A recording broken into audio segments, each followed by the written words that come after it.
Here's a video of me. Here's the details on the paper. I thought the WEN was related to my name. But yeah, that video was real. It was the verification thing I said, and apologized to him for believing him to be a scammer. That's how hook, line, and sinker he had me. The way the camera is set up in this video, I look like I'm about 4 feet tall, and I'm about to talk about how I got my first 500-meter swimming medal. I've been trying to mess with this camera for the best part of 30 minutes, and I can't do it. But anyways, now if you've seen from the title of the video, the Wendigoon situation is crazy, insane, sad, whatever buzzword I put in there. But recently, Wendigoon was actually hacked as part of a crypto rug pulling scheme. Now, usually when a YouTuber gets hacked, you know, their account gets hijacked, it promotes some coin, or like Elon Musk for some reason, and then it goes back to normal, no one cares, everyone moves on. But the reason why I'm talking about this with Wendigoon is because the extent that these people went to actually promote the coin, at one point even using like what seems to be AI deepfakes to try to pretend to be Wendigoon to back up like the legitimacy of their hack. Here's a video of me, my face. Brave statement incoming. Everyone hates Twitter. One thing that people hate even more than Twitter is Twitter bots. And when Elon bought the site back in 2024, one of the things he promised was to clean up the bots. Unfortunately, he's too busy being trolled while live streaming to actually sort that out.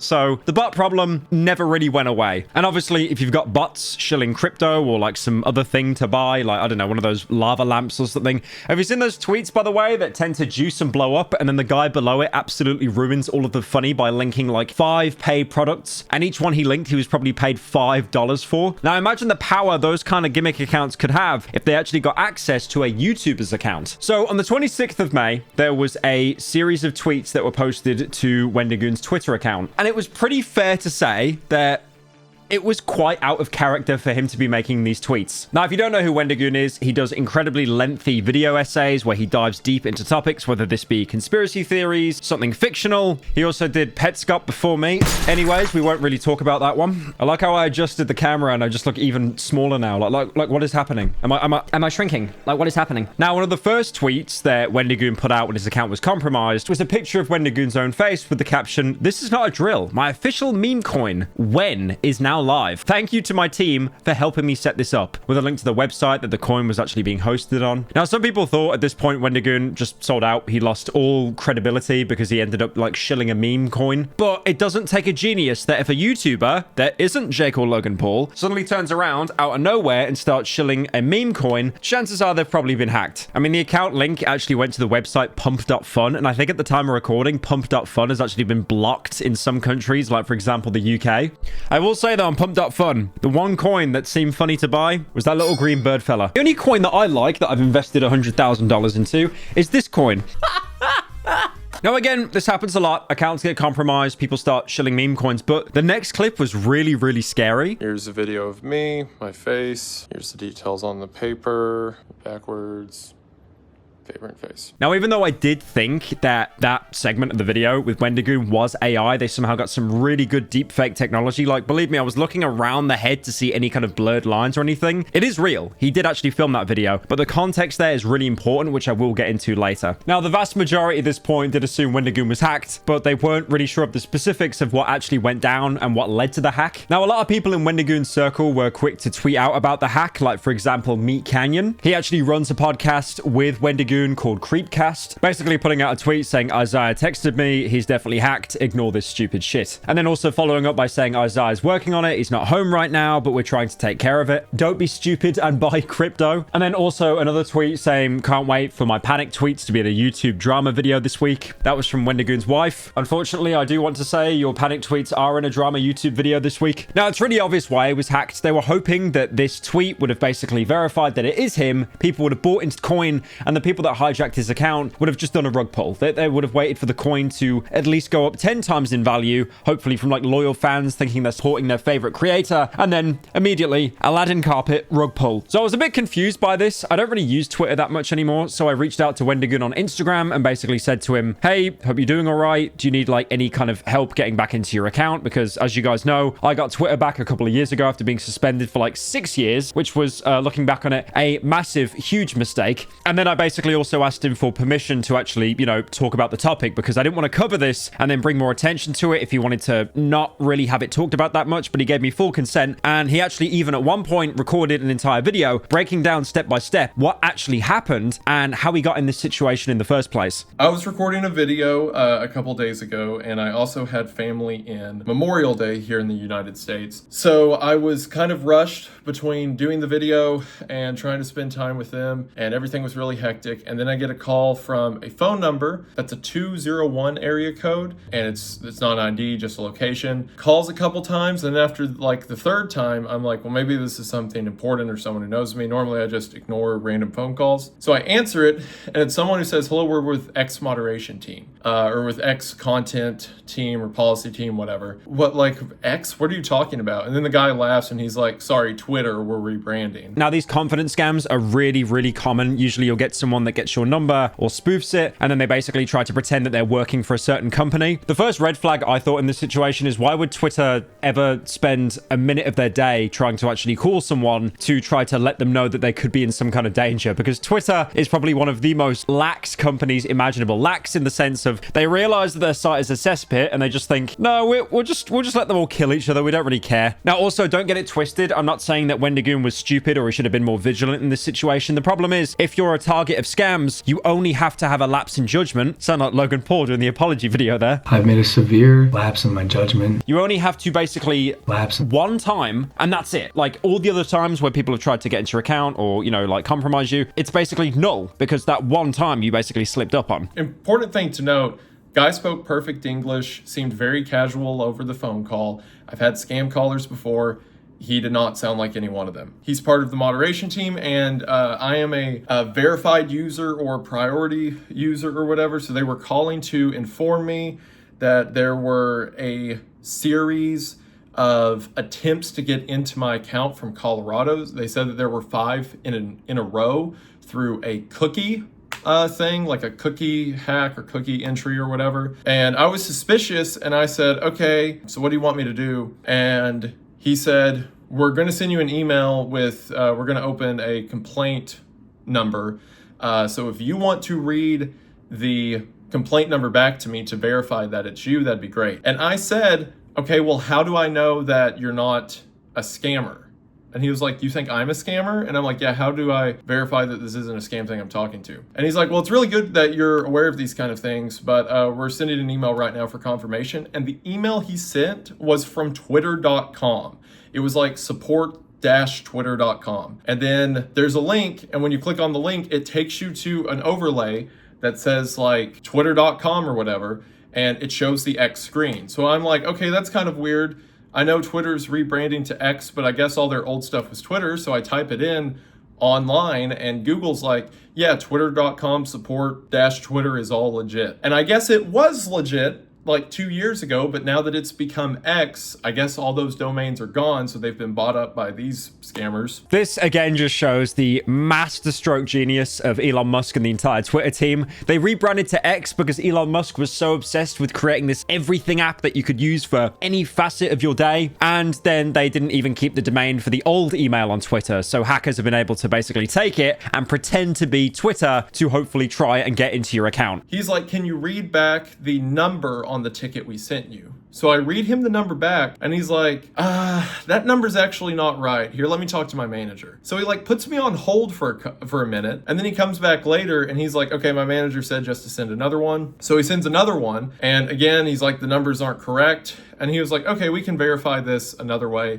And he was like, we're going to send you another email. Once again, the email's from like support-Twitter or whatever. He says, okay, we've sent you this other one. If you could click on the link, and all of the link, I have done a lot of like stuff with Twitter before, where you have like the blacks, or since it's been X, you have the black screen with like the logo at the top of the page. It looked like any other screen I would log on to on X. And also whenever I signed up for premium or like the blue check mark on Twitter or X, whatever, they had me send in pictures of myself Like whenever you sign up, it's like send a picture or whatever. So I'm going through the stuff and I'm on the phone with him and I say, hey, what's it asking me to do? What's all this? And he's like, well, remember when you signed up to get your check mark, you had to do a picture. We're just taking extra steps to verify. You have to write down your name, the date, and the code we're sending you. So you can probably tell what this led to next, the infamous video with him holding up the notepad and basically saying, yep, guys, this is me.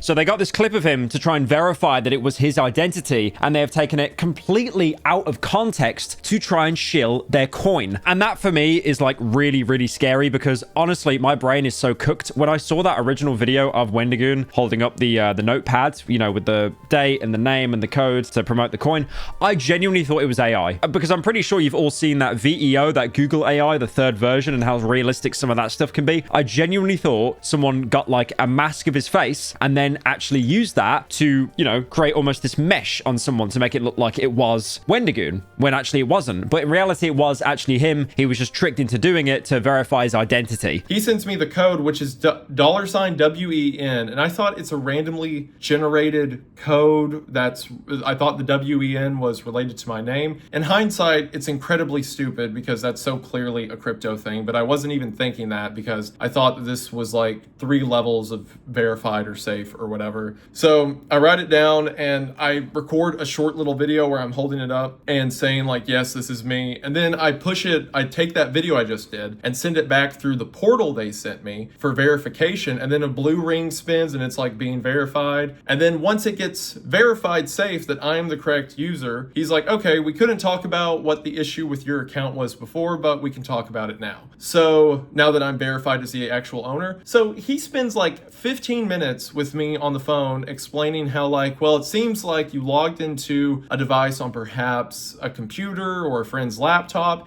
and the cookie from that was used to gather your data through this means. So then that data got passed on to data brokers. And he talked to me for like 10, 15 minutes about how to be safe online. At the end of the call, I thanked the guy and apologized to him for believing him to be a scammer. That's how hook, line, and sinker he had me. I get done with the phone call, record some of the video, and then I'm out on a trip with my parents.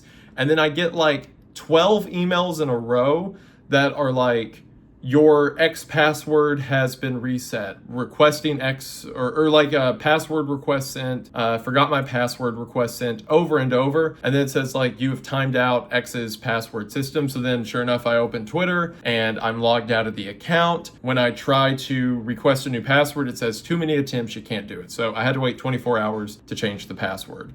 So quickly, the account put up a crypto scam right away, the hackers who got a hold of my account. So I told Hunter, my buddy who has like a following on the platform, I asked if he could tweet that this is a scam.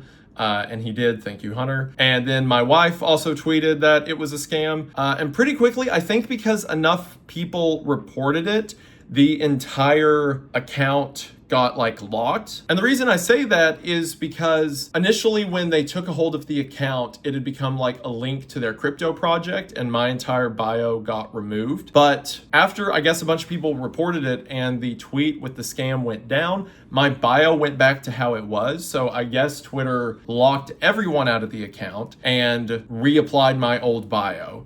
Which I didn't even know they could do. That's interesting because I highly doubt that the people who hacked into it took the time to type out all of the stuff in my bio. So it seems that Twitter reverted it and locked everyone out. And now I was able to change the password back, thankfully, but I have to, oh yeah, that's another thing. Not only did they spam the password reset thing so that I couldn't do it, they also, as soon as they were logged in, the thing you can do on Twitter where you can have an authenticator app set up, I've never done that before. Any YouTuber out there should do that. Obviously, app authenticators are really, really important. You can either get like one on your phone from Google. It's basically a code that changes, I think, every 30 seconds or so, or you can get like a USB key that's like a single copy that can't really be replicated. You'll stick it into a computer. That stuff is really important because passwords, they're useless. Passwords are useless. Every single password will eventually be leaked at some point. You always need to look at it like that. Because since I didn't have one set up, as soon as they logged in, they added the authenticator app from their phone. So now even though I've changed the password and even though no one can get it, I still can't get into the account because it's connected to an authenticator app from the hacker's device. So yeah, they had me like 6 ways to Sunday. And this is the worst thing about the situation. Like, Wendigoon did not have an authenticator app, only a password and a phone number, which are pretty easy to spoof. And the hacker has actually then set up his own authenticator app. So because the hacker has used more security, he takes priority over Wendigoon getting access to his own Twitter account that he made, by the way. The video that I took of me holding up the $WEN and the date that I thought was for verification of my account, they posted, because of course the crypto thing was $WEN or whatever. My wife, who felt bad that day and was staying home when me and my family went on our little excursion, my wife assumed that I would not be stupid enough to fall into a whole crypto thing. So she tweeted that the video was AI because she loves me. Thought there was no way I would be dumb enough to write all that down and do what I did, when in fact I was dumb enough. She said it was AI, fully believing it was AI, even though it was not. It was a video of me. She assumed the best of me when she shouldn't have. So yeah, she didn't lie or anything. She just thought better of me than I deserved. So Wendigoon, funnily enough, explained where most of the people thought that it was AI from. I'll be honest, I never actually saw his wife's tweet saying it was AI. I just assumed it to be AI because obviously it's like, why would a YouTuber suddenly do a 180 and do, you know, a rug pull, like a crypto coin? And why would a YouTuber, like, how could you trick a YouTuber into doing it unknowingly? Like, it's obviously the coin, but obviously as he's explained through the video, they've taken some really elaborate steps to slowly build up that confidence, build up that trust, and then just completely turn it against him for profit. But yeah, that video was real. It was the verification thing I said. The reason I look so crazy with, I can't remember if I'm wearing the hat, but I'm wearing like a chest rig and gloves and stuff, is because I was shooting a video for Call of Duty Modern Warfare. This is so stupid. And was like dressed up in like tactical gear or whatever. And that was the recording I quit midway through to go through this whole thing with the Twitter hacker. So that's why I look like that. It was not AI. It was just me being stupid. The account was hacked. I still can't get back into it, even though I have been able to change the password. So at least thankfully it seems no one can get into it, and I'm working on that. But yeah, I fully acknowledge that I am dumb, that this was a very dumb decision. The moment I got a call from Twitter about my account being hacked, I should have known better. They would have sent me an email or maybe a DM. Like, at that point I should have tapped out, and then all the steps that followed. They caught me at an opportune time where I was stressed with work. I was stressed with family. I had a lot of irons in the fire, and I had like gotten emails before about verifying my safety on Twitter because, you know, people can try to get into your account. So I just thought it was an extension of that, but regardless, it was very dumb of me to fall for this. And yeah, my bad, pretty much. I think that there should be ways to verify, at least with some public figures, their accounts, not just on Twitter, but on other sites like YouTube, to verify themselves attached with their accounts, because a lot of these times the creator who gets hacked, which would be the kind of account a hacker would want to target, has a very large fan base that can cause damage. And I really hope no one fell for the hacker whenever they took control of my page. If they did, I am very sorry. The fault's entirely on me on this. I am very dumb. But also, these hackers are adapting. They are getting smarter. The hacker I was talking to was talking to me about how to defend myself against other hackers. Like, it's not just scam calls. Well, I guess it was a scam call. It's not just your random cold calling scammer thing. Even though they are more complex and we should be aware of it, and you should set up two-factor authentication, set up an authenticator app. Nevertheless, I was stupid and the fault is on me. And I'm sorry that my wife accidentally lied in order to make me sound cool, even though I was not. Yeah.